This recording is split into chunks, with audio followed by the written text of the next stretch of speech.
各位球友，大家好！在刚刚结束的巴黎奥运会男单32强的比赛当中，我国选手王楚钦不敌瑞典的莫雷高德，最终呢止步32强。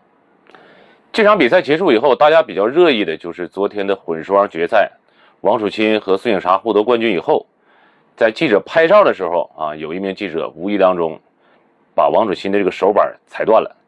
最近我每年都要烧50-60支底板，那再加上打过别人球拍，可能每年接触过的球拍都有上百种。那么对于底板的性能，可能我比较有发言权，我就给大家讲讲什么是主板，什么是副板，二者有什么样的区别。那主板当然是运动员上场比赛最主要用的板，或者说是他用的最趁手的一支底板。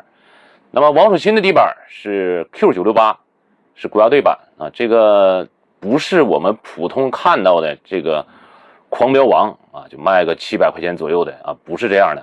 仅仅呢，这两者就是拍柄造型长得有点像，其实性能呢有着天壤之别。这可能是题外话了。那王楚钦这个板呢，在市场上价格大概在11000元左右，咱们能买到的这个市场版本可能只有700元左右。那么说一说副板，什么是副板啊？咱们比赛当中打的板啊，一般就拿一只板去。有的人可能拿两只板，这两只板可能性能完全不一样，都不是一款。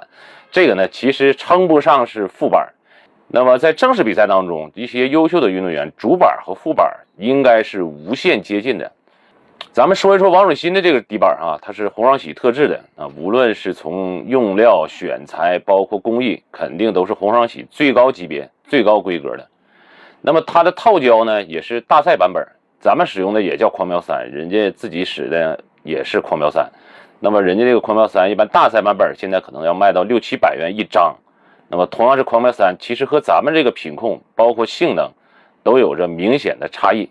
那么给它定制的这个副板，包括备用的胶皮，其实在性能上来讲区别不大。这个副板一般运动员是不使用的，什么时候用呢？我说一说。第一种就是在赛前呢，组委会会进行检测，检测什么内容呢？主要就是套胶。第一呢，就是粘完之后这个胶面的平整度，你看有坑有洼的，刷的不平的，这种过不去。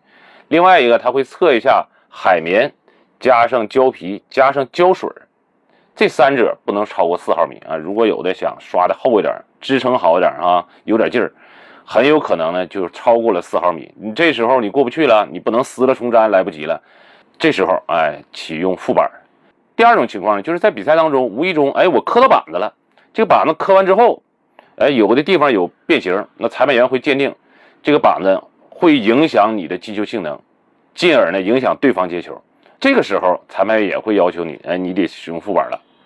第三种情况就像王楚钦这种，那么明显就是小概率事件，在采访的时候或者照相的时候让记者给踩了。那么刚才讲了，从性能上来讲，其实主板和副板的差异性，尤其对于王楚钦这种顶级运动员发生在他们身上，那么这个球拍的性能基本上没有什么太大的区别。现在的运动员也不会像原来这个张怡宁打奥运会的时候对冯天薇说副板都没有粘，那个时候都是刷的有机。现在的无机呢，其实能够保持相当一段时间的性能，我当然指这个加上膨胀油。那么王楚钦的副板其实咱没用过但是我猜测应该和主板的差异性并没有那么大。那么这场球的失利，其实呢第一方面肯定跟莫雷高德这场比赛发挥的很出色有一定关系。